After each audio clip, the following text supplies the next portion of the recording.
27절부터 38절까지의 말씀을 제가 봉독하겠습니다. 그러나 너희 듣는 자에게 내가 이르노니 너희 원수를 사랑하며 너희를 미워하는 자를 선대하며 너희를 저주하는 자를 위하여 축복하며 너희를 모욕하는 자를 위하여 기도하라.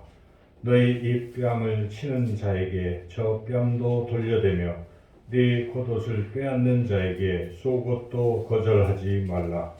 네게 구하는 자에게 주며 네 것을 가져가는 자에게 다시 달라 하지 말며 남에게 대접을 받고자 하는 대로 너희도 남을 대접하라. 너희가 만일 너희를 사랑하는 자만을 사랑하면 칭찬받을 것이 무엇이냐? 죄인들도 사랑하는 자는 사랑하느니라. 너희가 만일 선대하는 자만을 선대하면 칭찬받을 것이 무엇이냐? 죄인들도 이렇게 하느니라. 너희가 받기를 바라고 사람들에게 구워주면 칭찬받을 것이 무엇이냐? 죄인들도 그만큼 받고자 하여 죄인에게 구워주느니라. 오직 너희는 원수를 사랑하고 선대하며 아무것도 바라지 말고 구워주라. 그리하면 너희 상이 클 것이요 또 지극히 높으신 이 아들이 되리니 그는 은혜를 모르는 자와 악한 자에게도 인자하시니라. 너희 아버지의 자비로우신 같이 너희도 자비로운 자가 되라. 비판하지 말라. 그리하면 너희가 비판을 받지 않을 것이요 정죄하지 말라. 그리하면 너희가 정죄를 받지 않을 것이요 용서하라. 그리하면 너희가 용서를 받을 것이요 주라. 그리하면 너희에게 줄 것이니 곧 후이되어 누르고 흔들어 넘치도록 하여 너희에게 안겨주리라. 너희가 헤아리는 그 헤아림으로 너희도 헤아림을 도로 받을 것이니라. 아멘. 기도하겠습니다. 하나님 아버지, 이 시간에도 하나님의 귀한 말씀을 듣기를 원하나이다. 부족한 자의 입술을 주관하여 주시고 듣는 모든 심령의 귀를 활짝 열어주셔서 하나님의 귀한 말씀을 잘 듣고 깨달아서 그 말씀을 마음에 담아 또 말씀대로 한 주간도 말씀으로 승리하는 복된 삶을 살게 하여 주시기를 간절히 원하옵고 예수님의 이름으로 기도드리옵나이다. 아멘. 우리가 자기 자신에게 은혜를 베푸는 사람들에게 어떻게 대하느냐 하는 것에 따라서 사람들을 분류할 수가 있죠. 첫째는 자신에게 은혜를 베푼 사람을 도리어 해치는 그런 부류의 사람입니다. 그래서 성경에 보면 가룟 유다 같은 사람이라 할 수 있겠습니다. 우리 예수님께서 가룟 유다를 포함해서 12제자를 얼마나 사랑하셨습니까? 끝까지 사랑하셨다고 우리 요한복음 묵상하고 있는데 거기에도 나오고 있습니다. 마지막까지 가룟 유다가 배신할 것도 아시면서도 떡도 이렇게 포도주에 적셔 주시면서까지 회개를 촉구하시고 끝까지 인내해 주셨건만 가룟 유다는 우리 예수님을 은 30에 팔아 배신을 했습니다. 자기에게 사랑하시고 은혜를 베푸신 그러한 예수님을 끝내 외면하고 배신하는 그런 부류의 사람이 있습니다. 세상에도 그런 사람도 있지 않습니까? 은혜를 받았음에도 불구하고 은혜를 배신으로 갚는 그런 부류의 사람들이 있어요. 그런 사람들을 우리가 악인이라고 하는 것이죠. 두 번째는 은혜를 베푼 사람에게 별로 무관심한 그런 사람입니다. 많은 사람들이 이럴 수 있습니다. 그러니까 쉽게 얘기하면 감사할 줄 모르는 그런 부류의 사람입니다. 남에게 받기는 잘하는데 받기만 할 줄 알지 또 받은 것에 대해서 주거나 감사를 모르는 그런 부류의 사람입니다. 어찌 보면 우리 자신도 그런 부류에 속할 수가 있습니다. 예를 들어서 우리가 자녀라고 할 때 자녀로서 과연 우리 부모님을 어떻게 대하고 있습니까? 부모님은 우리를 낳아주시고 진자리 마른 자리 갈아주시고 우리를 얼마나 끔찍히 사랑해 주십니까? 그런데 과연 우리가 부모님께 어떻게 보답 하고 또 살아가고 있습니까? 그런 면에서 우리는 받기는 잘하지만 또 받은 것에 대해서 갚을 줄 모르는 그러한 불의의 사람이라고도 할 수가 있습니다.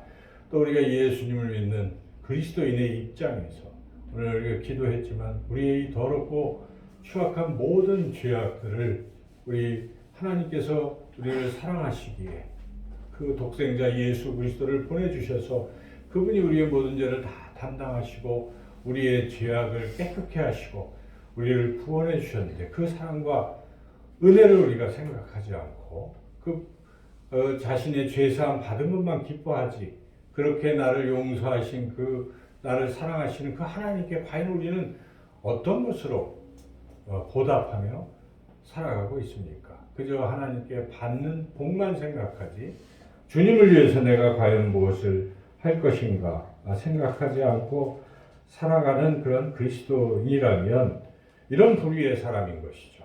은혜를 베풀어 준 분에게 아무것도 갚지 아니하고 무관심해하는 그런 부류의 사람입니다. 세 번째는 은혜를 베풀어 준 사람에게 그분에게 우리가 보답할 줄 아는 사람입니다. 그래서 예수님이 나를 위해 십자가에 돌아가신 것을 알고 감사하는 그런 마음 때문에 자신의 생명을 주님을 위해 드리고 아낌없이 드리고 주님을 위해서 일평생 헌신하는 부류의 그러한 사람들입니다.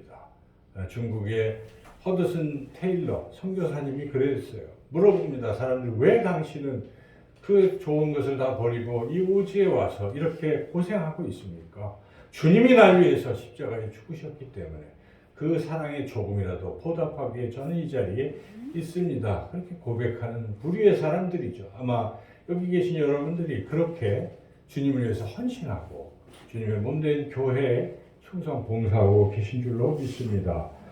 우리가 또 사람들 간의 관계에서도 자기에게 은혜를 베풀어 준 사람에게 조금이라도 보답하고 감사하는 그런 사람들도 있습니다. 우리 섬나에 보면은 그런 분들이 많이 있어요. 얼마 전에 거기 온 어떤 아이가 이제 코로나를 겪고 이렇게 다시 또 센터에 나오게 됐어요. 근데 나오면서 조그만 크진 않지만 조그만 한과 이렇게를 종사자들에게 드시라고 갖다 줬어요. 우리가 그걸 먹으면서 참 마음이 훈훈했어요. 크고 작고 그걸 떠나서 감사하는 거죠. 또 언젠가는 또 어떤 분이 시골에서 온 또 뭐라고 하면서 이게 과일 또 한 박스를 센터에 갖다 줘서 우리 같이 또 이렇게 아이들과 함께 먹은 적도 있어요. 자, 그렇게 저는 또 어떤 분은 연말에 또 뭐 조그만 그 선물을 줘서 로션 같은 걸 막 주셔서 그게 뭐 필요도 없을 경우도 있겠지만 그런 마음들이 있는 거죠. 그래서 그 받은 은혜, 사랑에 감사하는 그런 마음들 참 귀한 것이죠. 우리가 세상을 살아가면서도 누군가에게 은혜를 받고 또 이렇게 감사하고 하는 이런 부류의 사람들은 참 선하고 좋은 사람이라고 말할 수 있습니다. 이번에는 자신에게 은혜를 입히는 것이 아니라 피해를 입히는 사람, 해를 입히는 그런 사람들을 또 어떻게 대하느냐에 따라서 역시 우리가 또 세 종류로 사람들을 분류해 볼 수가 있습니다. 첫째는 자신에게 피해를 입힌 사람은 반드시 보복하는 사람이 있어요. 되로 주면 말로 갚겠다라는 식으로 조그만 피해를 입어도 그것을 갚는 사람이 있죠. 눈에는 눈, 이에는 이, 그걸 넘어서 더 크게 막 몇 배로 안 갚음하는 이런 부류의 사람들이 있어요. 이런 사람들을 우리가 좋은 사람이라고 말할 수는 없을 것입니다. 또 두 번째는 피해를 입힌 사람을 용서할 줄 아는 사람이에요. 그래서 손해를 입혔지만 그래도 이렇게 너그럽게 용서하는 그런 사람이죠. 여러분이 그것을 스스로 판단해 볼 때, 예를 들어서 차를 운전할 때, 내가 가다가 보면 서 있어요. 자기가 서 있는데 뒤에서 쿵 해요. 그럴 수가 있잖아요. 그러면 어떤 사람들은 재빨리 뛰어나가서 이 차가 얼마나 손상이 됐는데, 별 손상도 안 됐는데, 그거를 보험 처리를 해라, 물어내라, 하는 이런 부류의 사람들이 있을 거예요. 어떤 사람들은 조금 그 정도 이래저래 키스도 나고 하는데, 괜찮습니다. 그럴 수도 있죠. 하고 하는 부류의 사람도 있잖아요. 여러분, 그런 사람들 만나면 어때요? 감사하죠. 노심초사했는데, 또 우리 자신이 그럴 수도 있지 않겠어요? 그래서 어떤 피해를 입었지만, 그 피해를 입힌 사람을 이렇게 좀 관대하게, 너그럽게 대할 수 있는 이런 사람들, 그래서 좋은 사람이라고 할 수가 있습니다. 그런데 그걸 넘어설 수 있는 사람들이 있어요. 피해를 준 사람을 용서하는 차원이 아니라 사랑하는 사람이 있다는 것입니다. 과연 그럴 수 있을까? 오늘 우리가 읽은 말씀이 바로 그런 사람이에요. 여러분, 바로 예수님께서 그런 사람이 되라고 말씀하시는 것입니다. 하나님의 자녀라면 그렇게 살아야 된다는 것입니다. 나에게 피해를 주는 원수 같은 사람도 도리어 사랑할 수 있는 것, 이것이 우리 주님께서 우리에게 요구하시는 그러한 말씀이다 하는 것이죠. 세상 사람들과 구별되라 하는 것입니다. 세상 사람들은 피해를 입혔을 때 그래도 용서하는 데까지는 할 수가 있는데, 그걸 넘어서 사랑할 수 있는 데까지 나가는 사람 극히 드물다 하는 것이죠. 그런데 우리 예수님은 하나님의 자녀라면, 예수님을 닮은 제자라면 그렇게 하라고 오늘 참 어려운 말씀을 우리에게 주시는 것입니다. 그래서 우리가 이 말씀을 통해서 우리가 어떻게 구별된 삶을 살 수 있을 것인가 함께 은혜를 나누고자 합니다. 먼저 오늘 본문 가운데 36절 말씀 같이 한번 읽겠습니다. 너희 아버지의 자비로우신 같이 너희도 자비로운 자가 되라. 전제가 아버지의 자비로우심. 그러니까 우리는 뭐라는 것입니까? 이 말씀을 듣는 사람은 하나님을 아버지로 모신 사람들, 하나님을 아버지로 모시지 않은 사람들에게 해당이 없다는 말씀이잖아요. 여러분, 하나님을 아버지로 부르고 계십니까? 오 하나님 아버지라고 부르는 사람이라면 이 말씀을 들으라 하는 것입니다. 하나님의 자녀들에게 주시는 말씀인 것이죠. 하나님의 자녀들은 어떤 삶을 살아야 되는가 하는 그런 말씀입니다. 지금까지 우리가 하나님의 자녀가 이면서도 세상 사람들하고 똑같이 살았다면 오늘 이 말씀을 통해서 우리가 새로워질 필요가 있어요. 하나님의 자녀는 이렇게 사는 것이구나. 우리가 말씀을 통해 다시 한번 결단하시고 하나님의 자녀로서의 새로운 삶을 우리가 함께 살기를 소망합니다. 첫째, 어떤 삶인가? 첫째는 잘못한 사람을 비판하거나 정지하지 않는 삶이라 하는 것이죠. 오늘 본문의 37절 상반절 말씀 같이 한번 상반절까지만 읽겠습니다. 비판하지 말라. 그리하면 너희가 비판을 받지 않을 것이요. 정죄하지 말라. 그리하면 너희가 정죄를 받지 않을 것이요. 예수님께서는 비판하지 말라, 정죄하지 말라 하는 것입니다. 어떤 사람에게 그러라는 것입니까? 원수 같은 사람, 자신에게 피해를 주는 사람에게 그렇게 하라는 것입니다. 이것도 쉽지가 않아요. 여러분, 누가 나한테 손해를 끼치고 막 이러면 어떻습니까? 바로 나오는 게 뭡니까? 욕이 나오지 않습니까? 그럴 수가 있냐 하면서 벌써 욕하고 막 대놓고 욕하기도 하고, 또는 그 사람한테 욕을 안 해도 딴 사람한테 막 누구가 그랬어 나한테 막 이렇게 손해를 입혀서 참 악한 누구 막 이렇게 흥분해서 욕할 수가 있다는 것입니다. 우리 예수님께서 여기서부터 멈추라는 것입니다. 그러고 싶죠. 마음속에 불을 끓습니다.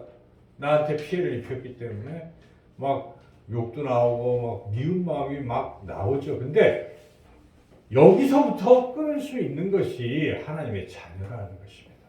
그래도 아무리 미워도 입으로 하지 말라는 것입니다. 여러분, 상대방이 나에게 아무리 잘못해도 내가 입으로 그 사람을 욕하면요, 내가 죄를 짓는 것입니다. 여러분, 그렇게 생각해 본 적이 있습니까? 그거 죄예요, 죄. 아무리 나에게 피해를 입혀도 내 입에서 욕이 나가는 순간 그게 죄라고 예수님이 말씀하시는 것입니다. 마태복음 7장 2절에 이렇게 주님이 말씀하십니다. 너희가 비판하는 그 비판으로 너희가 비판을 받을 것이요 너희가 헤아리는 그 헤아림으로 너희가 헤아림을 받을 것이니라. 아무리 누가 나한테 잘못해도 내가 그걸 가지고 다시 비판하고 나선다면 하나님이 이번에는 나를 심판하시겠다 하는 그런 말씀이에요, 여러분. 그래서 남이 나한테 잘못한 것 그것 때문에 내가 범죄해서는 안 된다 하는 것입니다. 첫 번째 주의할 것은 우리가 입을 조심해야 돼요. 아무리 나한테 미운 짓, 나쁜 짓, 뭐 악한 짓을 했다고 할지라도 우리가 입술로 범죄해서는 안 된다는 것입니다.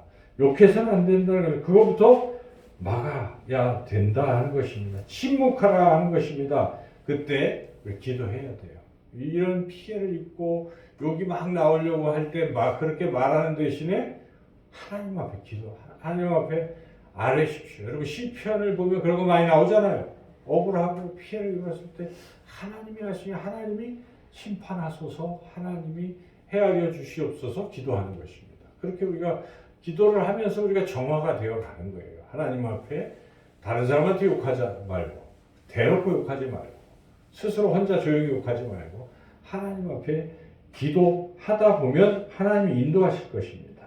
괜히 잘못해서 괜히 욕하고 하면 그거 한 것 때문에 내가 내뱉은 말 때문에 언젠가 하나님이 나를 또 비판하시고 심판하실 수 있다는 것을 우리가 잊어서는 안 됩니다. 그래서 첫 번째 단계, 하나님의 자녀는 억울한 일을 당하고 피해를 입을 때 첫 번째 단계 입부터 침묵을 지키는 이 훈련부터 해야 된다 하는 것입니다. 두 번째는 여기서 멈추는 것이 아니라 이제 용서해야 돼요.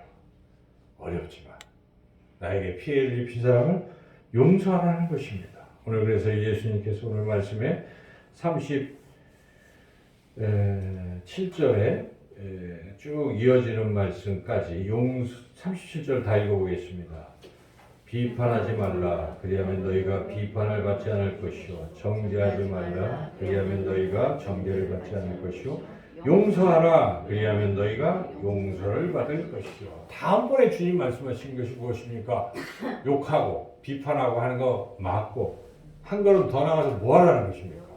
이제는 용서하라는 것입니다. 더 어려운 거예요. 사실 이게 일단 아무리 피해를 입어도 내가 말 안 하는 것까지는 할 수 있어요. 그냥 가만히 있는데 참을 수는 있는데 근데 그렇게 잘못한 걸 내가 어떻게 용서를 할 수 있을까? 이건 더 어려운 단계예요. 그래도 하나님의 자녀는 뭐라고 하는 것입니까?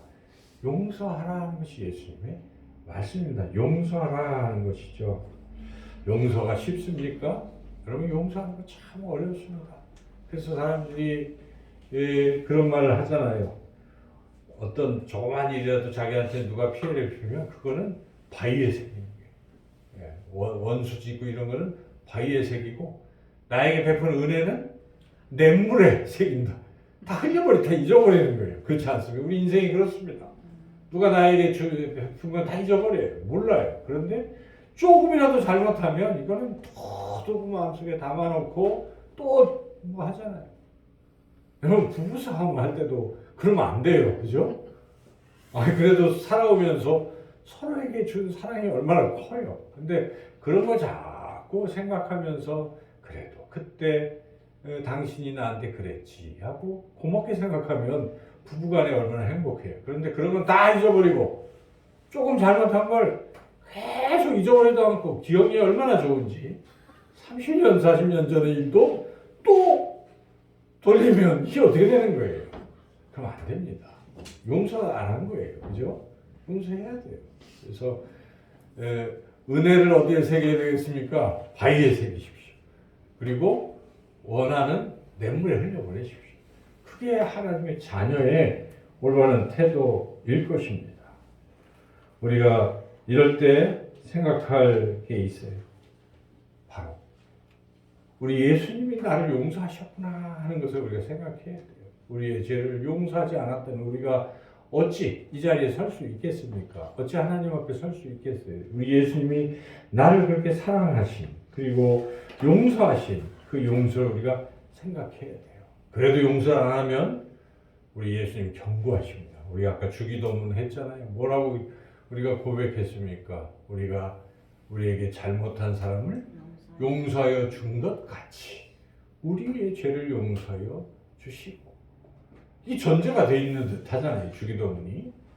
그게 맞습니다. 여러분, 주기도문이 두 군데 나오는데 누가복음 11장과 마태복음 6장인데 동일하게 이렇게 나오고 있습니다. 우리가 우리에게 죄 지은 모든 사람을 용서하오니 우리 죄도 사하여 주셨고. 이건 누가복음에 우리가 외우지 않는 이제 그런 부분인데 똑같은 주기도문입니다. 우리가 하는 부분은 우리 마태복음은 우리가 우리에게 죄 지은 자를 사하여 준 것 같이 우리 죄를 사하여 주시옵고. 마태복음을 그 부분을 더 읽어보면 이런 말씀이 나옵니다. 너희가 사람의 잘못을 용서하면 너희 하늘 아버지께서도 너희 잘못을 용서하시려니와 너희가 사람의 잘못을 용서하지 아니하면 너희 아버지께서도 너희 잘못을 용서하지 아니하시리라. 여러분, 예수님이 그런 비유의 말씀도 하시잖아요. 어떤 사람이 10,000달란트 빚졌어요. 근데 그 사람이 용서를 받았어요. 그래, 탕감해줬어요. 근데 그 사람이 나가서 어떡합니까? 조그만 돈, 한 100만 원 준다는 100데나리온 빚진 사람을 보더니 잡아다가 빨리 갚어. 그것을 그 100,000,000달란트 갚아준 사람이 봤어요. 어떻게 했겠습니까? 다시 잡아다가 똑같다는 것입니다. 우리 주님이 우리를 용서하신 것은 얼마나 큽니까? 이 모든 과거, 현재, 미래의 모든 죄를 다 용서해 주셨건만 나한테 조그만 잘못한 것을 마음속에 계속 새기고 되뇌이고 용서를 못하고 있다면 하나님이 어떻게 생각하시겠습니까? 여러분, 그래서 우리 주님이 나를 용서하신 것 같이 우리도 용서하라 하는 것이 우리 주님의 말씀이십니다. 내가 너희의 선생에 대해서 발을 씻은 것 같이 너희가 서로 발을 씻으라. 내가 너희를 사랑한 것 같이 너희도 서로 사랑하라. 주님은 항상 본을 보여주십니다. 내가 너희를 용서한 것 같이 너희도 서로 용서하라 하는 것이 예수님의 말씀입니다. 그래서 우리가 용서해야 됩니다. 여러분, 용서하면 어떻습니까? 마음이 평화롭습니다. 그러나 용서하지 아니하면 어떻습니까? 자기도 괴로워요. 누가 나한테 잘못했는데 계속 마음에 두면 어떻습니까? 이 마음이 불편해요. 스트레스 받아요. 잠잘 때마다 그 생각이 나요. 그 원수. 안 그렇습니까? 그냥 둔하다. 어떻게 이럴 수가 있어? 하고 또 자꾸 잠도 못 자고 자기만 괴로워요. 근데 그것을 딱 놓으면 어떻습니까? 자기에게 평화가 와요. 자유함이 오는 거예요. 더 좋은 거예요. 그래서 용서하면 그런 복이 임하는 것이죠. 누군가를 용서해 본 사람은 압니다. 여러분, 용서해 보신 적이 있습니까? 그 자유로움을 생각하십시오. 그때를 생각하세요. 그래서 지금 혹시 용서 못하고 이렇게 눌려 있다면 이제는 탁 놓으시고 용서하시기를 주님의 이름으로 축원합니다. 네, 여기까지 용서했어요. 또 잘못해요. 그러면 어떡합니까? 아니, 한 번 용서해 줬는데 또 잘못하네? 사회에서도 한 번 범죄하는 것은 그래도 용서하는데 재범은 가혹하잖아요. 또 계속 나도 그렇게 하리라. 여러분, 그렇습니까? 그렇다 한 번 용서해 줬는데 반성 안 하고 또 잘못하네? 못하겠어. 그게 맞습니까? 그 베드로가 물어보잖아요. 몇 번 용서해야 되겠습니까? 7번 하면 되겠습니까? 의기양양할 때 예수님 뭐라고 하십니까? 7번에 70번까지도 용서하라. 이게 예수님의 말씀입니다. 용서는 계속 해주는 거예요. 또 하고 또 해주고 또 해주고 쉽지는 않지만 계속 용서하라 하는 것이 주님의 말씀입니다. 그래서 우리가 용서해야 됩니다. 왜냐하면 우리가 하나님이 우리를 그렇게 용서하셨기 때문에 우리가 용서받고 그 다음에 어떻습니까? 또 죄를 안 짓습니까? 인간이 약합니다. 또 죄를 져요. 주님이 십자가의 보혈로 깨끗게 하셨음에도 또 지난주에도 죄를 짓는 거예요. 근데 주님이 용서 안 하십니까? 또 하십니다. 70번에 7번까지도 용서하라고 말씀하신 주님은 우리의 죄를 무한대로 계속 용서하시는 거예요. 그래서 과거, 현재, 미래의 모든 죄까지도 다 도말하신 분이 우리 주님이십니다. 우리가 그 사랑을 받았어요. 그러므로 우리도 마땅히 또 용서해 주라 하는 것입니다. 그것이 주님이 우리에게 원하시는 것이죠. 자, 이렇게 두 번째 단계까지 나갔어요. 잘못한 사람에게 뭐 욕하거나 말하지 않고 기도하고 침묵 가운데 용서했어요. 이걸로 끝납니까? 아니라는 것입니다. 더 하라는 것입니다. 그것이 오늘 28절의 말씀이죠. 28절 같이 한번 읽어보겠습니다. 너희를 저주하는 자를 위하여 축복하며 너희를 모욕하는 자를 위하여 기도하라. 축복하고 기도하라니 한 단계 더 나갔잖아요. 여러분 용서까지는 했는데 그 사람을 위해서 축복하라니. 그런데 주님은 그렇게 하라는 것입니다. 더 나가라는 것입니다. 축복하고 기도하라 하는 것입니다. 기도하라. 원수를 위해 기도하라 하는 것이 우리 주님의 말씀입니다. 참 어렵지요. 우리가 나에게 잘못한 사람을 때문에 내가 기도할 때 주여 제가 마음이 참 미운 마음이 더우니 주여 저를 보살피사 미운 마음을 사라지게 하시고 저 사람을 내가 용서할 수 있게 해주세요. 기도할 수 있잖아요. 거기까지 끝나면 안 됩니다. 그 다음에 뭘 기도해야 되겠습니까? 주여 저 사람의 죄도 용서해 주시고 저 사람을 변화시켜 주시고 그래서 회개하게 하시고 하나님의 자녀가 되게 해주세요. 까지 기도하라 주님이 말씀하시는 것입니다. 여러분 예수님께서 십자가에 못 박히실 때 어떻게 하셨습니까?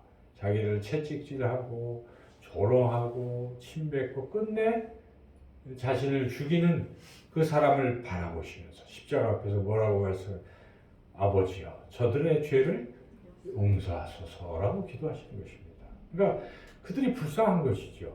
그렇게 죄짓고 지옥에 가는 것이 불쌍하기 때문에 우리 예수님은 끝까지 그들의 죄까지도 용서해달라고 하나님 아버지께 기도하신 것이죠. 그렇게 하라는 것입니다. 스데반 집사님이 어떠셨습니까? 자기를 죽이는 돌로 쳐서 죽이는 그 유대인들을 향해서 아버지여 저들의 죄를 저들에게 돌리지 마옵소서. 용서해달라고 기도하시고 숨지셨지 않습니까?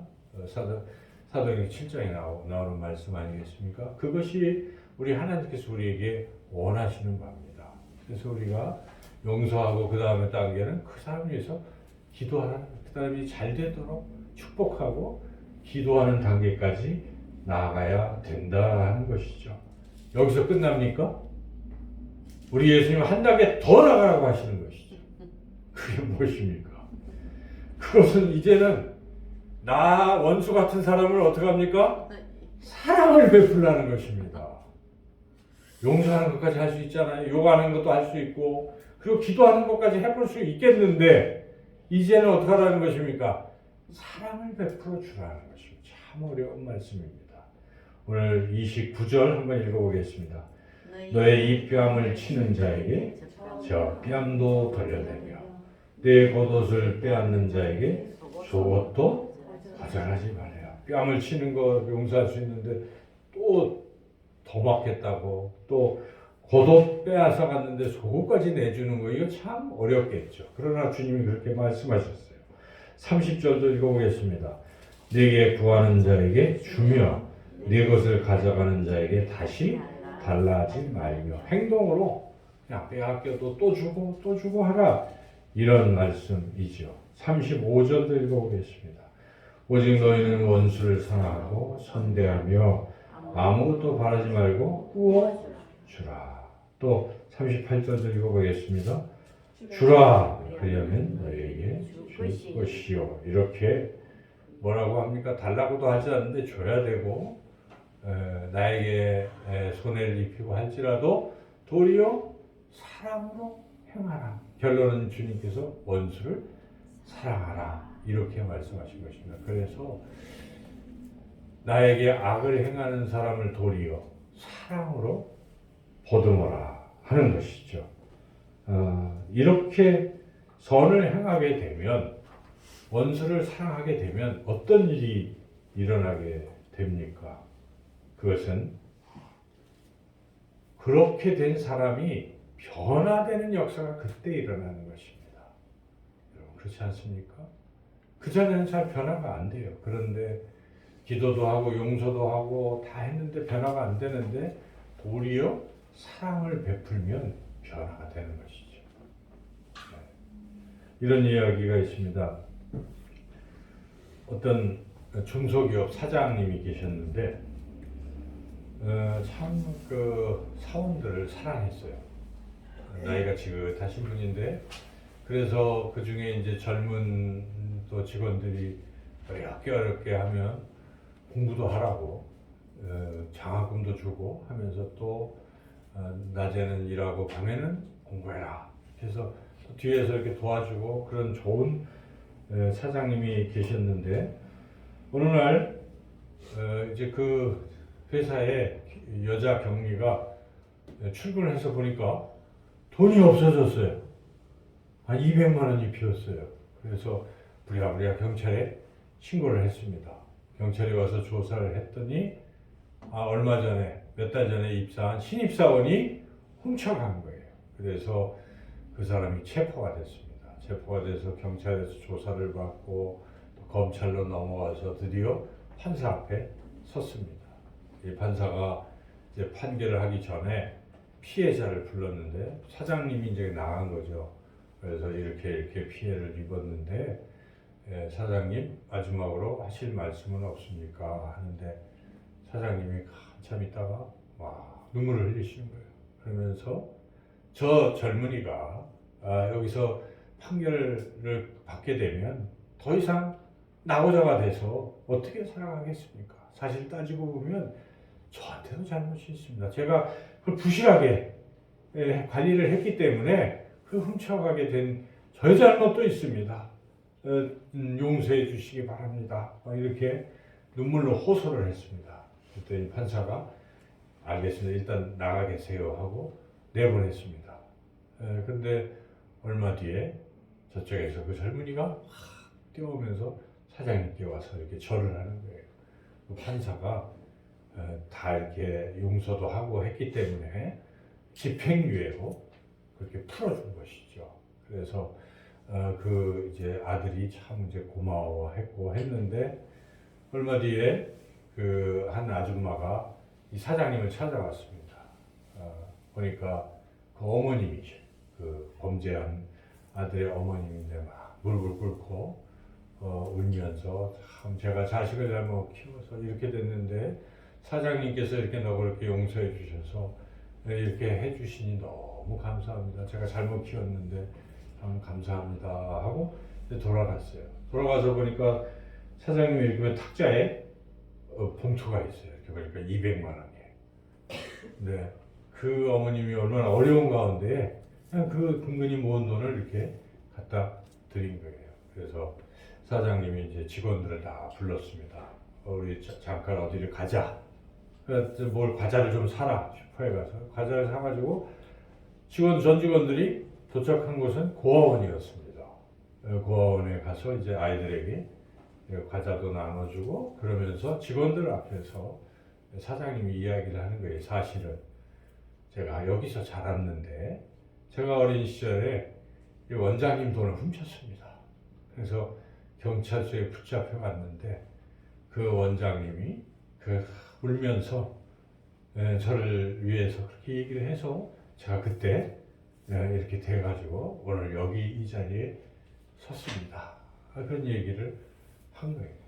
자, 이 얘기를 통해서 우리가 깨닫게 되는 것은 그 먼저 고아원 원장님이 어린 때 잘못했던 사장님을 용서했잖아요. 근데 그 감동을 받아서 그가 변화돼서 또 자기가 그런 일이 나중에 사장이 됐을 때 직원을 또 용서한 거죠. 그 직원도 아마 나중에 먼 훗날 또 변화되겠죠. 여러분, 사람을 변화시키는 힘은 무엇이겠습니까? 용서예요. 그리고 정말 할 수 없는 일을 하는 것입니다. 자기가 손해를 보더라도 자기한테 피해를 입혔을지라도 그 사람을 사랑으로 돌볼 때 사람의 변화가 일어난다 하는 것이죠. 우리 예수님이 그것을 우리에게 원하시는 것입니다. 내가 너희를 용서하고 사랑한 것처럼 너희도 용서하고 사랑해라. 그러면 세상이 변화될 것이다. 여러분, 오늘 이 주신 주님의 이 말씀을 마음에 새기시고 또 이번 한 주간도 누군가 나에게 잘못했을지라도 너그럽게 용서하시고 또 도리어 더 큰 사랑으로 베푸셔서 이 사회를, 이 세상을 하나님의 나라로 변화시켜 가시는 하나님의 자녀된 저와 여러분 모두가 되시기를 주님의 이름으로 축원합니다. 좋으신 하나님 감사합니다. 부족한 우리를 사랑하시고 용서하신 그 은혜와 사랑을 우리가 잊지 않고 우리 주변의 사람들과 살아가면서 미워하고 또 안가품하는 그런 삶이 아니라 주여 너그럽게 용서하고 또 더 큰 사랑으로 보듬어 나가는 사랑은 허다한 허물을 덮는다 하셨사오니 이 세상을 하나님의 나라로 변화시켜 나가는 우리 모두가 되게 하여 주시기를 간절히 원하옵고 예수님의 이름으로 기도드리옵나이다. 아멘.